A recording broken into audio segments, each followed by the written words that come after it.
I was at a thrift store on a Tuesday afternoon, and I wasn't even looking for anything in particular. I was just wandering, the way you do when you're avoiding going home to an empty apartment and a life that doesn't quite feel like yours.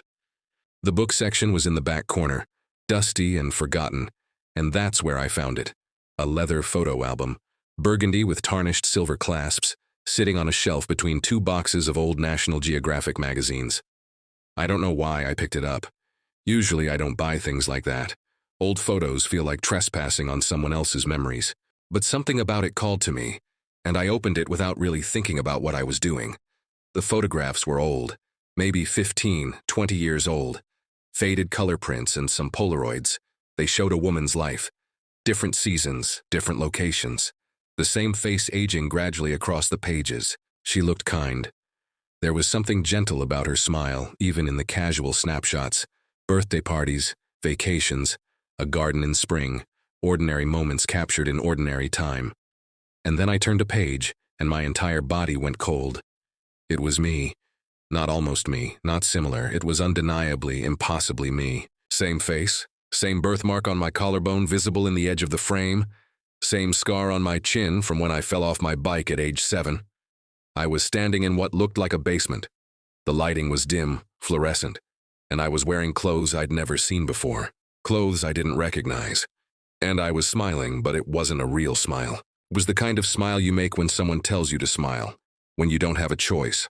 The date was printed on the bottom of the photo in faded ink, July 14th, 1998. That was the day I disappeared. I know that sounds impossible. I know how that sounds, but let me explain. When I was 13 years old, I vanished for exactly 48 hours.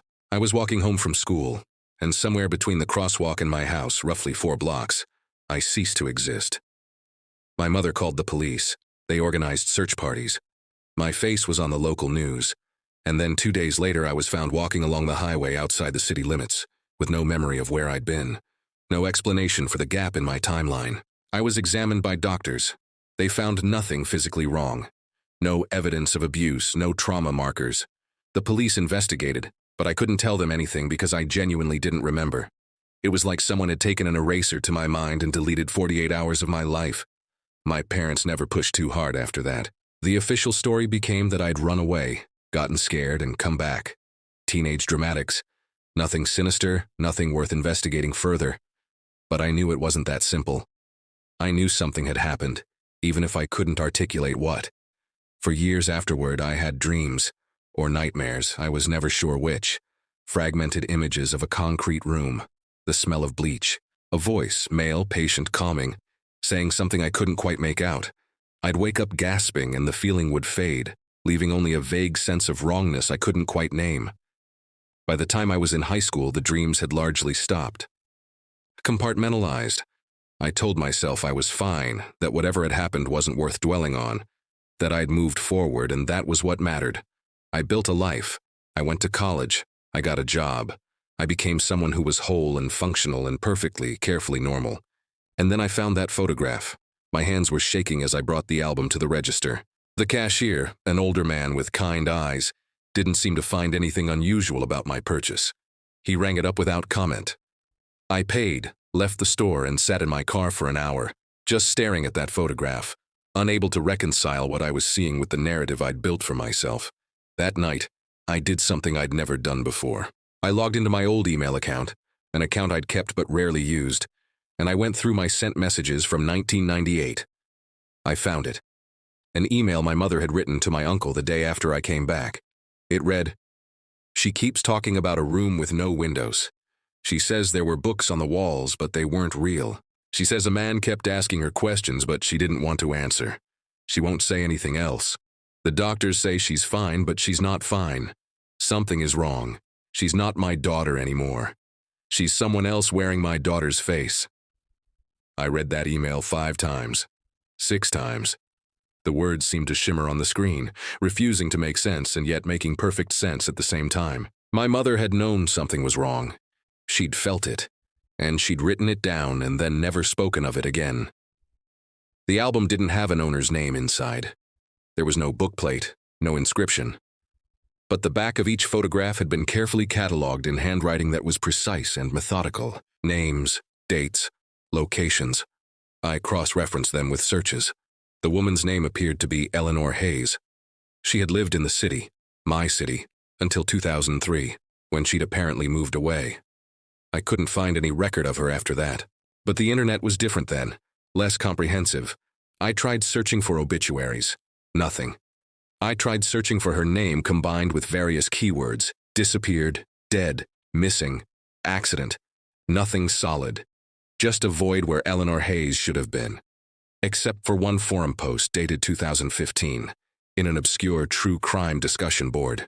A user named TruthSeeker19999 had written, "Looking for information about Eleanor Hayes, female, last known address in my city circa 2003.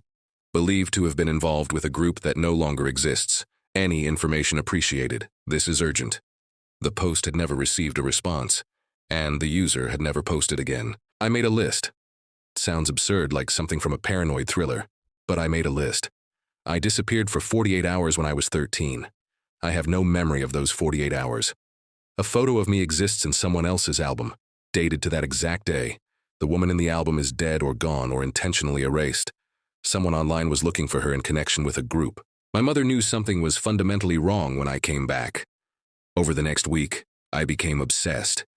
I called the thrift store and asked if they kept records of where items came from.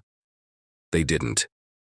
I went back to check if there was anything else from that donation, but the section had been cleaned out.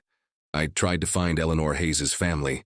I found a sister, also deceased, a brother who'd moved to California and had an unlisted number. I wrote letters that I never sent. I drafted emails I never hit send on. And then, on a Friday night at 2 a.m., I found something. A digitized newspaper microfilm from 2002. A small article easily missed. Local group questions disbanded following allegations. The philosophical collective known as The Seekers, which operated in the area from 1995 to 2002, has disbanded following complaints from former members about unorthodox practices and inappropriate relationships with minors. The organization's founder, Dr. Martin Ridley, could not be reached for comment. Police state they have no evidence of criminal activity. The Seekers, a philosophical collective, unorthodox practices with minors. That was it. That was the piece that slid into place like a key turning in a lock. I found more articles. The Seekers had been a group focused on expanding consciousness and unlocking human potential. They'd operated out of a converted warehouse downtown. They had maybe 200 members at their peak, mostly young adults and teenagers. Ridley had positioned himself as a guru, a spiritual leader who developed methods to enhance intuition and access deeper parts of the mind. What the articles didn't explicitly say, but what I could read between the lines, was that they'd been conducting something like psychological experiments on their members, particularly the younger ones. And Eleanor Hayes had been listed as one of the group's facilitators. Part of me wanted to stop. Part of me wanted to close that laptop, delete my search history, and pretend I'd never found that album. Because in that moment, I understood something that had been hiding in my subconscious for decades. Someone had taken me. Eleanor Hayes or someone like her had taken me to that place. They'd done something to me, something that was important enough to erase from my memory, or for my mind to erase itself in self-protection. But I couldn't stop. Not anymore. Because for the first time in 25 years, I had a name. I had a location. I had proof that the 48 hours I'd been missing weren't a dream or a false memory or teenage dramatics. They were real. They happened. And someone, somewhere, had documented them. That's when my phone rang. It was an unknown number. I almost didn't answer. But something, intuition, or perhaps that same instinct that had made me pick up the album in the first place, made me pick up. "Is this the person who's been searching for Eleanor Hayes?" a woman's voice asked. She sounded older, cautious, afraid. "How did you—" I started, but she cut me off. "I've been monitoring forums for that name for years," she said. "Ever since my daughter went missing in 2001. She was with the Seekers, and I think you might be connected to what happened to her. But we need to be very careful about this. Very careful. Because the people involved, they're still out there. And some of them are still very powerful." My entire body went rigid. "What's your name?" I asked. "My name is Patricia. And I think we need to meet. I think you need to know the truth about what happened to you. But more importantly, I think you need to know why they've been documenting you all these years. What do you mean, documenting me? The album you found, Patricia said quietly. That wasn't just Eleanor's hobby, that was a record they kept of successful extractions. And if you're in that album, that means you were one of them. You were part of something, and they wanted to make sure they could find you again if they needed to. The room seemed to tilt. Find me again? I whispered. To finish what they started, Patricia said. And honey, I hate to tell you this, but based on the fact that you just found that album completely by accident, I don't think it was an accident. I think they wanted you to find it. I think they've been waiting for you to be ready. I met Patricia at a coffee shop in a part of town I'd never been before, deliberately far from my apartment, my work, my usual routes. She was sitting at a corner table, and I recognized her immediately even though we'd never met. She had the same expression I'd seen in my mirror that morning, a kind of exhausted vigilance like someone who'd been holding her breath for a very long time. Thank you for coming, she said as I sat down. She didn't offer her hand for a shake. She just looked at me with eyes that held a lifetime of grief. I wasn't sure you would. I'm not sure I should have, I replied. I don't know you. You called me with a number that doesn't exist in any database I can find. You know things about my past that I barely know. So before we go any further, I need to know, are you actually real or am I experiencing some kind of psychotic break? She smiled sadly. That's a fair question, and I understand the paranoia. The Seekers, they trained their facilitators well. They taught them how to make people doubt their own perception of reality. It's actually a central technique. Make someone question whether what they're experiencing is real, and you can convince them to accept almost anything. My daughter, Catherine, she was only 15 when she went to them. She spent 3 years in that group. When she came out, she could barely recognize herself. What happened to her? I asked. Patricia wrapped her hands around her coffee cup. She killed herself, she said flatly. 2 years after she left the group, she said she couldn't live with the knowledge of what she'd done while she was under their influence, what they'd made her do. I never got the whole story. She left a note, but it was fragmented, not coherent. She mentioned names of other people who'd been extracted. That was their term. Extraction. They'd bring people in, reprogram them, train them to do things, and then release them back into society as sleeper agents, basically. I felt my chest tighten. Sleeper agents for what? Recruitment, Patricia said. That was the primary function. The Seekers weren't just a cult. They were a recruitment pipeline. They'd identify vulnerable young people. Kids whose parents were busy, kids with emotional issues, kids looking for belonging. They'd bring them in, they'd manipulate them psychologically, they'd train them, and then they'd release them back into the world as recruiters. The goal was exponential growth. But they disbanded in 2002, I said. The public face disbanded, Patricia corrected. But the structure remained. The people at the top, Ridley and a few others, they went underground. They didn't stop the work. They just got smarter about it, more subtle. They started placing their people in positions of influence. Teachers, counselors, youth workers, social media influencers. They learned that you don't need a building to exert control. You just need access. I leaned back in my chair, trying to process. Why are you telling me this? Why contact me now? Because my daughter mentioned your name, Patricia said.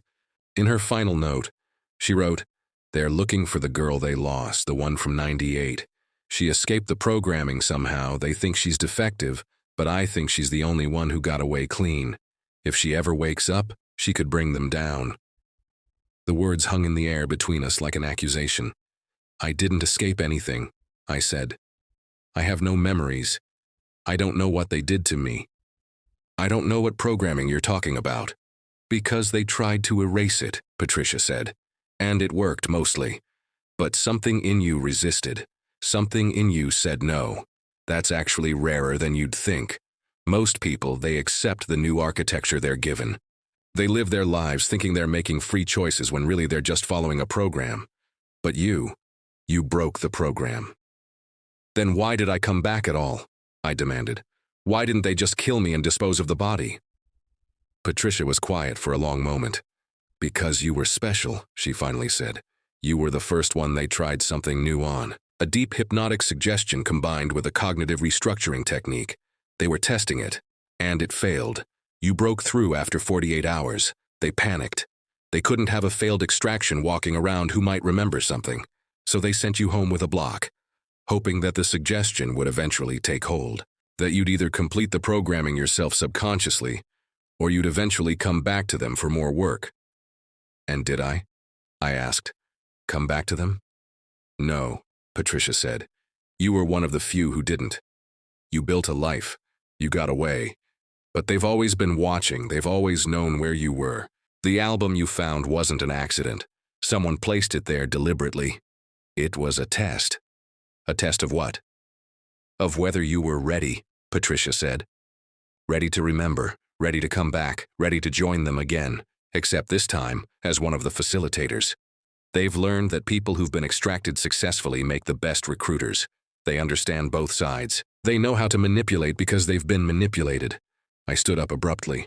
I'm not going back to anything. I'm calling the police. With what? Patricia asked calmly. An old photo? A disbanded organization with no paper trail? News articles that mention nothing specific? The police investigated the Seekers in 2002. They found nothing prosecutable, and the people running it now are too careful to leave evidence. I sat back down.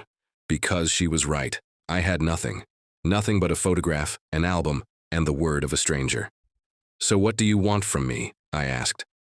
I want you to help me find them, Patricia said. I want you to go back to them. Let them think you're ready to rejoin. Get close to the core group. Find out where they're keeping records, where they're operating from, what they're doing now. And then we bring everything down together. You're asking me to volunteer for psychological manipulation, I said. To put myself back in the hands of people who've already hurt me once.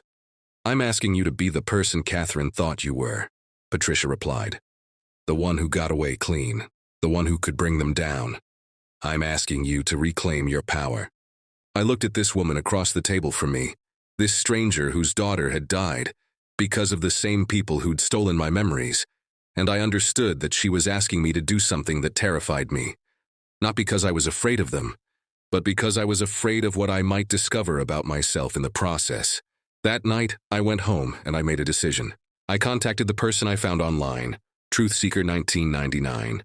It took me hours to track down their original email address, but I found it through archived forum registration data.